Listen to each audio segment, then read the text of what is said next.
Kenapa sih harus ada nabi-nabi di dunia ini? Kenapa Tuhan nggak langsung aja install wahyunya ke diri kita masing-masing saat kita lahir? Kenapa harus lewat perantara nabi-nabi? Pertanyaan ini sering banget dianggap tabu. Padahal, kalau dibedah pakai logika, jawabannya ternyata sangat masuk akal. Alasan pertama, bayangkan Tuhan sebagai sumber energi tak terbatas, infinite power, tegangan super tinggi. Sementara manusia, kita ini makhluk terbatas, otak terbatas, jiwa terbatas. Ibaratnya, Tuhan itu reaktor nuklir, dan kita cuma lampu bohlam 5 watt. Sekarang bayangkan, arus dari reaktor nuklir langsung disambungkan ke bohlam tanpa adapter. Apa yang terjadi? Meledak, hangus, sistem gagal total. Artinya, manusia butuh adapter, butuh transformator yang bisa menerima tegangan tinggi, lalu menerjemahkannya ke bahasa kita. Dan disitulah peran nabi. Manusia terpilih yang hardware jiwanya sudah siap. Mereka menerima wahyu, lalu menyampaikannya ke kita dalam bentuk yang bisa dipahami. Kalau gitu, bisa dong Tuhan bikin kita kuat nerima wahyu langsung?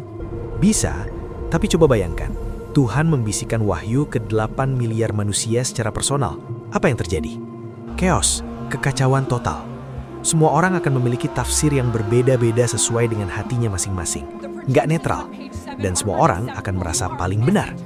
Karena itu Tuhan memilih satu orang, diverifikasi dengan mukjizat, lalu orang ini jadi standar objektif.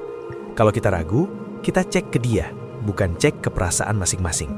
Terus, dari mana kita tahu kalau itu beneran nabi yang diutus sama Tuhan? Gimana cara kita bedainnya? Disinilah Tuhan kasih fitur authentication code atau kode verifikasi ke para nabi. Kita mengenalnya sebagai mukjizat. Mukjizat itu bukan sulap. Mukjizat adalah akses level admin yang bisa membypass hukum alam yang dikunci buat manusia biasa. Itu adalah cara Tuhan bilang ke manusia kalau orang ini bawa mandat resmi. Jadi, mukjizat itu adalah tanda pengenal resmi. Karena tanpa admin key ini, klaim kenabian itu invalid atau nggak sah.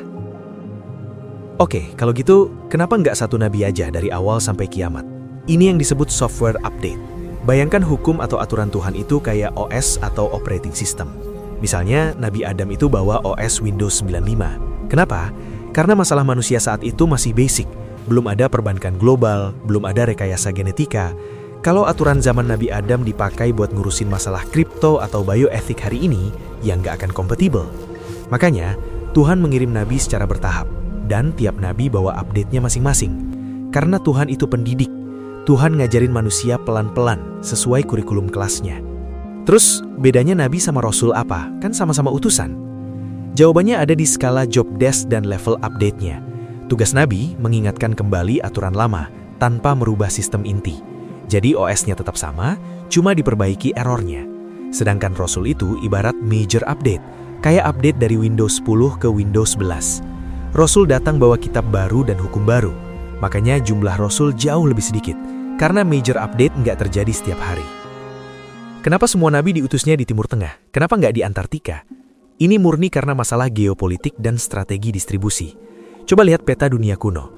Timur Tengah itu satu-satunya wilayah daratan yang menghubungkan 3 benua sekaligus, yaitu Asia, Afrika, dan Eropa. Timur Tengah adalah ruang tamu dunia, atau hub servernya peradaban.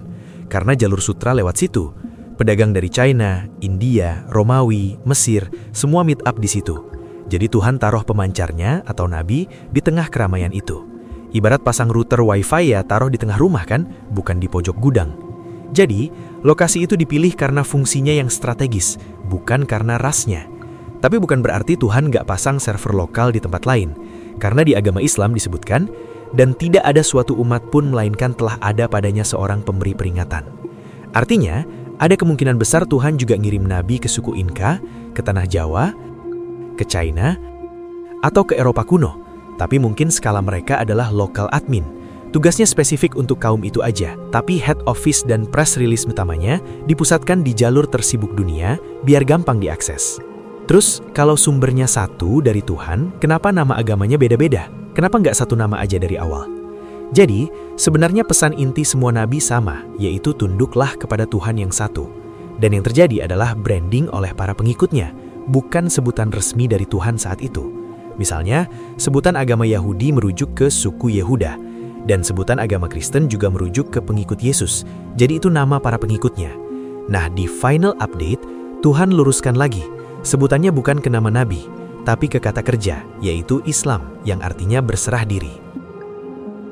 Kalau emang sistemnya software update, terus kenapa update-nya berhenti di Nabi Muhammad, padahal zaman makin gila? Jawabannya ada di konsep final release dan data integrity. Pertama, nabi-nabi terdahulu dikirim berulang karena ajaran nabi sebelumnya hilang atau terlupakan, jadi butuh di-restore ulang. Tapi di era nabi terakhir, wahyu yang turun bukan hanya ditulis, tapi juga dihafal secara masif. Al-Quran dijaga dengan sistem blockchain manual, dihafal miliaran orang dengan persis sama. Karena itu, source code-nya masih murni dan terjaga. Itu adalah tanda kepercayaan Allah Subhanahu wa Ta'ala kepada intelektualitas manusia akhir zaman. Yang kedua adalah kedewasaan manusia. Ibarat orang tua mendidik anak, waktu balita harus dituntun tangannya. Tapi ketika anak sudah dewasa, orang tua cukup kasih prinsip dasar atau core values. Sisanya, gunakan akalmu. Nabi Muhammad SAW sebagai nabi dan rasul terakhir nggak bawa aturan teknis kaku untuk setiap hal kecil, tapi membawa prinsip universal.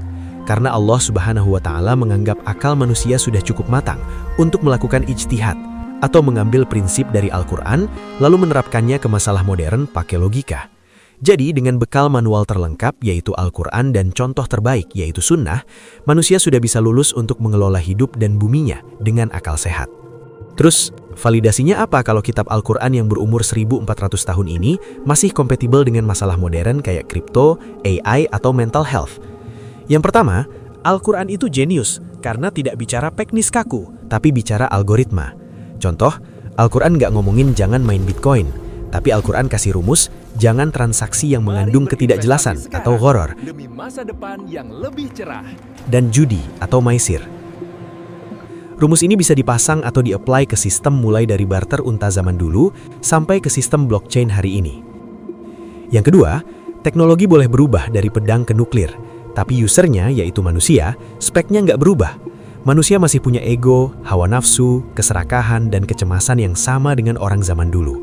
Al-Quran itu manual untuk menata jiwa manusia, bukan cuma menata alatnya. Selama manusianya masih punya hati, obatnya masih relevan.